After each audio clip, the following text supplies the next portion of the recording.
Xüsusən istərdim suala cavab verəsiniz. Az öncə bildirdiniz ki, yəni xanım ikinci dəfə əməliyyat edilməyib. Bu hadisə əməliyyat öncəsi olan hadisələrdir. Ancaq zərərçəkmiş tərəf bildirir ki, xanım əməliyyat zamanı belə olub. Çünki paylaşımlarda da daha çox bildirilir ki, əməliyyat zamanı Nigar xanım bu günə düşüb, bu vəziyyətə düşüb. İstərdim buna xüsusi fikir bildirəsiniz ki, bütün auditoriya artıq aydın olsun ki, əsl məqam həqiqət nədir? Mən dedim ki, təkrarlayıram ki, mən orada əməliyyat eləməmişəm. 2024-cü ildə bəli əməliyyat olub, 2024-də. İndi 2025-də gəlmişdi ki, bir balaca korreksiya eləyək. Yəni istəyirdi ki, burasının hampı vardı, onu biz yüngülləşdirək.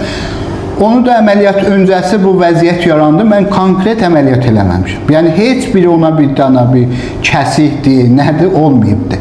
Yəni bütün görüntülərdə də, bütün hamısında da, yəni o indi ifadə veriblər prokuraturada, orada burada hamısında öz əksini tapıb ki, bu əməliyyat olmayıbdı. Yəni o da bir yanlış fikirdir. Yəni heç əməliyyatdan söhbət gedə bilməz. Əməliyyat öncəsi problemdir. O da yine mənim günahım yox, narkoz həkiminin nəzarətsiz qoyması səbəbindən bu baş veribdir. Yəni orada narkoz həkimi o menecment deyirlər də, idarə etməyib xəstəni. Ola bilər narkoz aparatı da işləməsin, narkoz birləşmələrdə trubkan çıxsın və yaxud trubka özü sürüşüb çıxsın, manjeti buraxsın. Yəni bunlardan baş veribdir. İndi o da ekspertizada da mənim yadımdan çıxdı sizə deyəm. Yəni ekspertizada bu öz əksini tapıbdır ki, burada yəni cərrah heç bir müdaxilə etməyib. Yəni o sənəddir da, sübutdur. Etməyib, sadəcə narkoz həkiminin idarə etməməsi hesabından gecikdirilmiş vəziyyət bu vəziyyətə gətirib çıxardıbdır.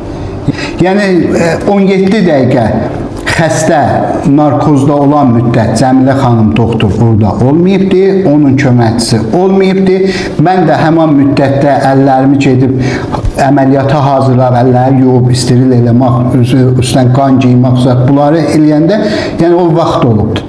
Bunun hesabına da bu proses baş veribdir.